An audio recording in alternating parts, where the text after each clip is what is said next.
Friends, பார்த்தீங்கன்னா நேற்று big pass episode நம்மளுக்கு தெரியும். இந்த 2 நாளா வந்து அந்த பிக் பாஸ்ல வந்து சண்டையே போகல. இது வரைக்கும் தெரியும் நம்மளுக்கு அந்த டால் டாஸ்க்ல வந்து சண்டை இல்லாம முடிஞ்சதே கிடையாது. பழைய சீசன் எல்லா சீசன்லயும் சரித்திரமே கிடையாது. அதனால பார்த்தீங்கன்னா பிக் பாஸ் என்ன சொல்றாப்பே, நீங்க அவுட் ஆயிட்டீங்கன்னா பரவாயில்ல, போய் அவங்களுக்கு வந்து ஹெல்ப் பண்ணலாம் அப்படின்னு சொன்னா ஒரு ட்விஸ்ட் நடந்தது. அது என்னன்னு பார்க்கலாம். அதுக்கு முன்னாடி பார்த்தீங்கன்னா முன்னாடி கிச்சனுக்குள்ள ஒரு சின்ன பஞ்சாயத்து, அதை பத்தி பேசுறதுக்காக கேப்டன் கிட்ட மஞ்சரி போனதுக்கு அப்புறம் மீட்டிங் வச்சாங்க. அந்த மீட்டிங்ல நடந்தது ஒரு சின்ன கூத்து தான். அதாவது, நாங்க எது கேட்டாலும் கிச்சன்ல போய் பிரிட்ஜுக்குள்ள எடுக்கணுமா, நாங்க பிச்சை திறக்கிறது கூட அவங்க கூட பர்மிஷன் வாங்கிட்டு தான் போகணுமா அப்படிங்கிற பிரச்சனைய பெருசா நாங்க அதுல கேப்டன் கொஞ்சம் டென்ஷன் ஆயிட்டா. அப்படி அதான் இந்த அதாவது நம்ம தெரியும், இந்த வாரம் தீபக் வந்து நல்ல கேப்டன்சி பண்ணிட்டு இருக்காரு. எல்லாமே வந்து அந்தந்த நாளைக்கு வந்து என்னென்ன நடந்ததுன்னு சொல்லி உட்கார வச்சு கேட்டுறாப்படி. அதாவது காலையிலயும் சரி நைட்டும் சரி அவர் வந்து எல்லா இது வந்து கேட்டாப்படி. அப்படி கேட்கறப்பதான் இது நடந்தது. ஒரு சின்ன பிரச்சனை அதை தீர்த்து முடிச்சுன்னு சொல்லிட்டு உட்கார வச்சாங்க. எல்லாரும் சொன்னாங்க, மீட்டிங் ஆளுன்னு ஒரு ரெஸ்பெக்ட் இருக்குது, கொஞ்சம் உட்காருங்க, நம்ம பேசி முடிச்சு குயிக்கா போயிடலாம் அப்படின்னு. உடனே சாச்சனா வந்துட்டு, அப்படின்னா நான் வெயிட் பண்ண முடியாது, நான் கிளம்ப சொல்றதாடி கிளம்பி போயிடுச்சு. அப்புறம் திடீர்னு வந்துட்டு ஒரு சம்மந்தமே இல்லாத ஒரு மொக்க சப்ப காரணத்தை சொல்லி நாளைக்கு வெட்டியா தீருவேன்னு சொல்லிட்டு வெட்டி எல்லாரும் ஆப்போசிட் தான் பண்ணாங்க. வேணாம், நான் வெட்டி தருவேன், என்னோட உரிமை சொல்லி வெட்டி வச்சுட்டு போயிடுச்சு.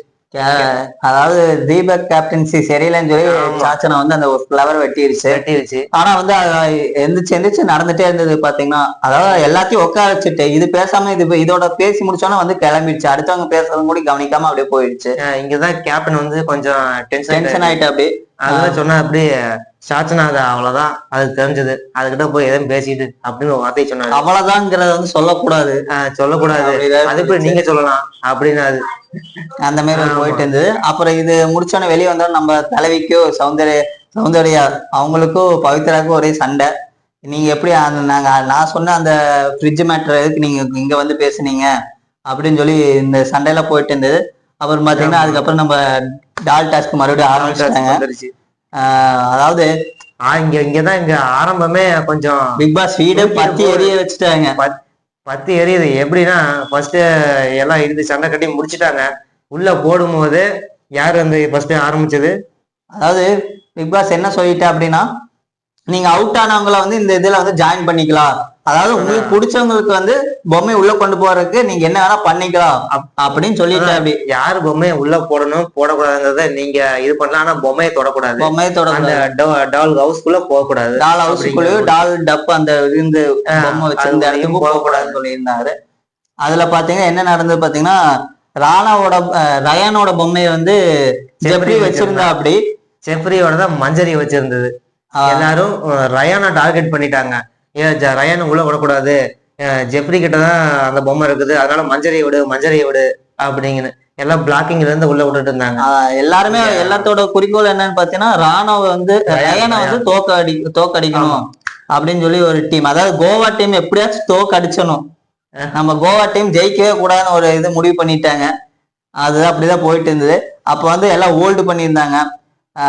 நம்ம ரயான் ஃபர்ஸ்ட் போயிட்டு மஞ்சரி எப்படி பிடிச்சிட்டா. அப்படி வெளியே கொண்டு போய் டோல் ஹவுஸ்க்குள்ள அந்த பொம்மையை வைக்க கூடாதுன்னு. ஆனா வந்து அதுக்கப்புறம் பாத்தீங்கன்னா ராணுவ போய் பிடிச்சா. அப்படியே அவனே பிடிச்சிங்களே, அவன் இருக்கிற பொம்மை ஜெப்ரி கிட்ட இருக்குது அப்படின்னு சொல்லிட்டு ராணுவ போயிட்டு ஜெப்ரிய அப்படியே பொம்மையோட சேர்த்து அவரும் இருக்க டைட்டா பிடிச்சிட்டாரு. அவரோட வெயிட்டுக்கு இவரோட வெயிட் பாய்தான் இருக்காரு.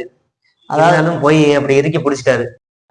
ரயான் பார்த்து ராணுவ பிடிச்சிட்டா. அப்படியே ராணுவ வந்து ஜெப்ரிய பிடிச்சிருந்தாரு.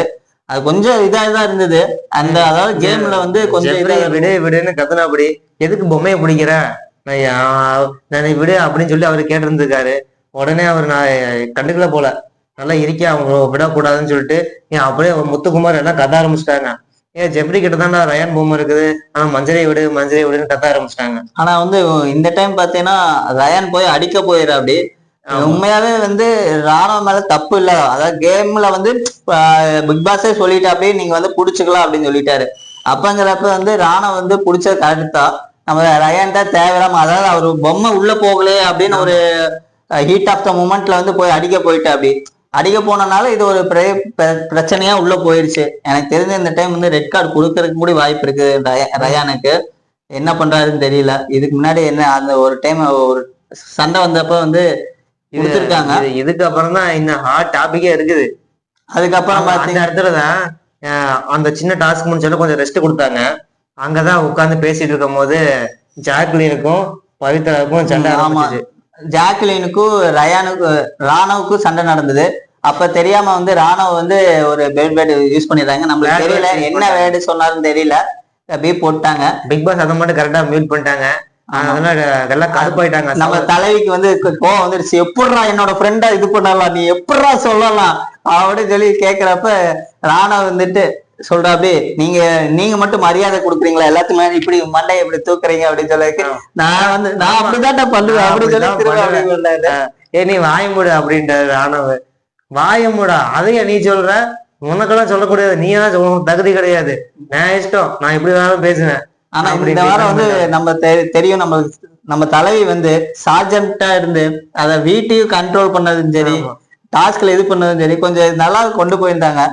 அப்புறம் பாத்தீங்கன்னா நம்ம அடுத்தது டபுள் டாஸ்க் ஸ்டார்ட் ஆயிடுச்சு. மறுபடியும் டால் டாஸ்க் இதாயிடுச்சு. இந்த டைம் பாத்தீங்கன்னா யாருக்கு ஃபைட்டுன்னு பாத்தீங்கன்னா மஞ்சரிக்கும் சிவகுமாருக்கும். எல்லாரும் டாஸ் டபுள் எடுத்துட்டு உள்ள ஹவுஸ்குள்ள போறதுக்கு போயிட்டு இருக்காங்க. அதுல மஞ்சரி பிளாக் பண்றதுக்காக அது யாரு, சிவகுமார் சிவகுமாரை வந்துட்டு பனியன் இப்படி பிடிச்சிட்டாங்க, இப்படி கழுத்து இடிக்கிற மாதிரி பிடிச்சிட்டாங்க. அதான் இப்படி பார்த்தோன்னா இல்ல நம்மளுக்கு அப்பதான் ஒரு இது வந்தது, தனுஷ் படம் இதாட்ட துண்டில ஆபரேஷன் ஆபரேஷன் ஆபரேஷன் ஆபரேஷன் அந்த மாதிரி போச்சு. அந்த மாதிரி உள்ள திரும்பி வெளியே வந்ததுக்கு அப்புறம் மஞ்சரி போய் ஃபர்ஸ்ட் காமா தான் கேட்டாங்க, ஏன் மஞ்சரி நான் அந்த மாதிரி நீங்க கழுத்தை பிடிச்சிருக்கீங்க, அந்த மாதிரி பண்ணாதீங்க, எனக்கு தெரியலைங்க, நீங்க சொல்லிக்கலாம்ல. இல்லைங்க நீங்க பிடிச்சீங்க உங்களுக்கு தெரியலையா, எனக்கு சோக் ஆயிடுச்சுங்க, நீங்க சொல்லிருக்கலாம்ல, சொன்னதான் எனக்கு தெரியும், எனக்கு நான் கவனிக்கல. அந்த நேரத்துல பாத்தீங்கன்னா நம்ம சாச்சா வந்துட்டு பேச வராங்க. சாச்சனா நான் உங்ககிட்ட பேசுவேன், நீ உட்காரு அப்படின்னு சொல்ற. அப்படி அதாவது அவர் பேசுறதே வந்து காமெடியா இருக்குது. அதாவது காமெடி இல்ல, எல்லாத்தையும் மாதிரி நடிக்கிற. அப்படி இப்படி சாச்சனா நான் உங்ககிட்ட பேசல, மஞ்சள் கிட்ட தான் பேசுறேன், நீ உட்காரு தலைவரு அது இல்ல தலைவர், இது தலைவர், அந்த மாதிரி விஜயசூர்யா பண்ற மாதிரி. அந்த மாதிரி வந்தா சுட்டா ரிப்பீட் திரும்ப சொல்றா. அப்படி இங்க வந்தா எனக்கு சோக் ஆயிடுச்சு, திரும்ப ஒருத்தர் கிட்ட போய் இங்க புடிச்சா சோக் ஆயிடுச்சு உங்களுக்கு. ஒரு கடைசியில மஞ்சரி கிட்ட உட்கார போயிட்டாங்க. நீங்க எங்கிட்ட கேட்டீங்களா, ஆரி ஓகேன்னு கேட்டீங்களா, நான் வந்து கேட்டேன்ல, நீங்க கேட்டீங்களா, இல்ல இந்த ரூம்ல இந்த ஹவுஸ் இருக்கிற யாருமே என்ன கேட்கல தெரியுமா, கடைசி வரைக்கும் ஆரி ஓகேன்னு அவர் கேட்கவே இல்லையாமா. ரொம்ப வந்து சங்கடப்பாயிட்டாரு. கண்டிப்பா எனக்கு தெரியும் இந்த வீக் வந்து விஜய் சேதுபதி கேட்பாரு, ஆரி ஓகே பேபி அப்படின்னு கேட்பாருன்னு நினைக்கிறேன். அப்பதான் சாந்தம் ஆவார்னு நினைக்கிறேன் எனக்கு தெரிஞ்சு. அது போச்சு அந்த 2 இடத்துக்குள்ள. அதாவது ஒண்ணுமே இல்லாத இருந்து திடீர்னு சிவகுமார் வந்து ஒரு சண்டையை உருவாக்கி அது ஒரு கலகலப்பா கொண்டு போயிட்டாரு. சொல்ல முடியாது, எல்லாரும் அமைதி ஆயிட்டாங்க.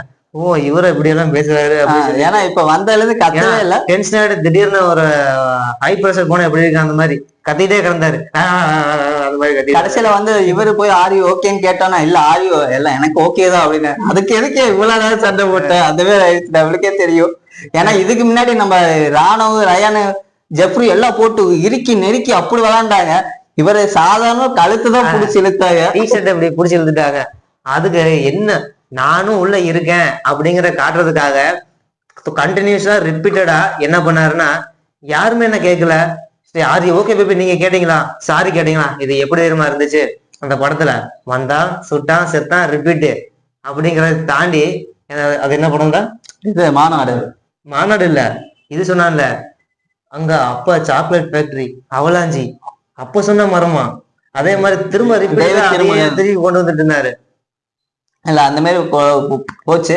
பாத்தீங்கன்னா இதுல பாத்தீங்கன்னா உண்மையாவே சொல்லணும், பாராட்ட விஷயம் வேண்டியதுன்னா, நான் யார பாராட்ட போறேன்னா உங்களுக்கு ஆச்சரியமா இருக்கும், சாச்சனா எப்படிதான் சேவ் ஆச்சுன்னு தெரியல. இத்தனை அதாவது எல்லாம் எலிமினேட் ஆக போறாங்க இந்த டால் கேம்ல, ஆனா சாச்சனா பொம்மை மட்டும் போய் சேவ் ஆயிட்டே இருக்குது, எல்லாருமே கொண்டு போய் வச்சிடறாங்க.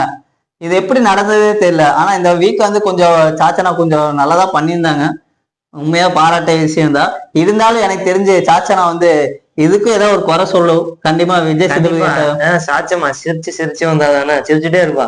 ஆமா பாத்தீங்கன்னா இந்த 24x7 பாத்தீங்கன்னா நம்ம ஜெஃப்ரி தான் வந்து டால் டாஸ்க்ல வந்து ஜெயிக்கிற. அப்படி அதுதான் இன்னைக்கு எபிசோட்ல வரும். அதுல ரன்னர் அப்பா வந்ததுதான் சாச்சனா.